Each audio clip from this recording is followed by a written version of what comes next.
And some people were curious about my songwriting setup, my recording setup, so I thought I'd just make a video I could send a link to explain it all.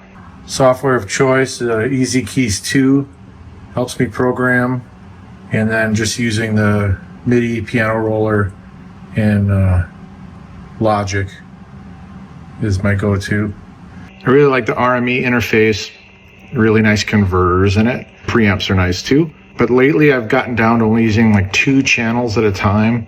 So the Cranbourne Audio EC2 is important to me because really transparent preamps, but it's got like the Mojo control. So it's like you can add color if you want to, but I usually don't. But the EC2 is cool because it also has 2 headphone amps in it.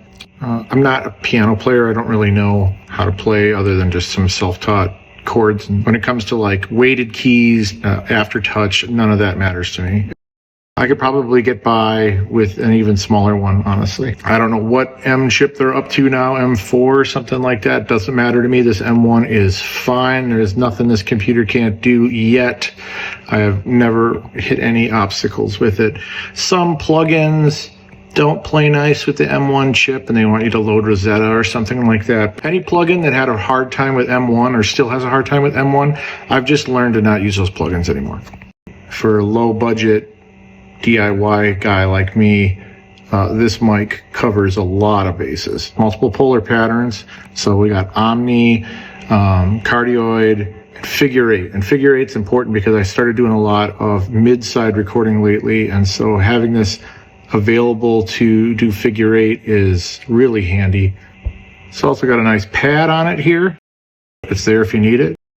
Got some decent high-pass filters. Steep or gradual, whatever you need. Because I was so obsessed with doing a lot of mid-side going forward, I didn't have a second figure 8 mic besides the 80K. What if I'm in a situation where Munich 7 is the right tool to use for the mid, such as like a trumpet or something like that? And then what am I going to use for the side? I was interested in getting a ribbon mic, specifically because all ribbons are figure 8 by nature, but also if I'm using the M7 as a mid, then chances are what I'm recording requires warmth. Researching ribbons and getting kind of discouraged by how expensive they are, and what do you know, got a Christmas present from the wife who was paying a little attention to what I was searching for, I guess. I don't really know anything about Golden Age project gear. I just know that it's cheap. Not everything that's cheap is bad. Not everything that's good is expensive. You know, I was open-minded and I did some tests and I think it sounds really, really good. My situation's unique, that I share some of the rent with some buddies who have a space for doing their graphic design work. They don't use it at night and I like to record at night. And I actually kind of like the reverb in this room. It's not treated at all, and I think it sounds fine, especially when you're close miking, because then it doesn't even really matter. It's a fortunate situation that I have that not everybody has, where I can have a very affordable rent to share a nice big space like this.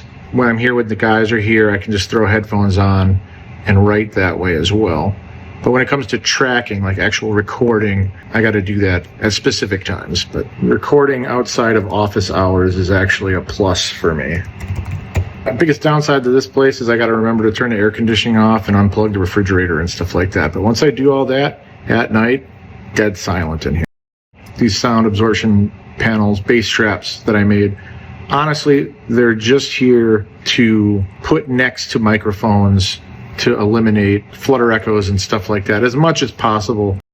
I love me a pair of Sony MDR 7506s. When I first got this pair, actually used, did not like the way they sounded. And the first thing I did was I replaced pads on them with these extra deep, thick leather. Suddenly it sounded way better to me. A better over-the-ear seal. I have a few pairs of those and they all have the same thick, deep leather pads. Yeah, if anybody's got any recommendations on like cheap desktop speakers, I don't need mixing monitors because I don't mix. $9 Amazon speakers have been fine. I'd love to move up to something a little less embarrassing. Anyways, thanks for watching. Enjoy.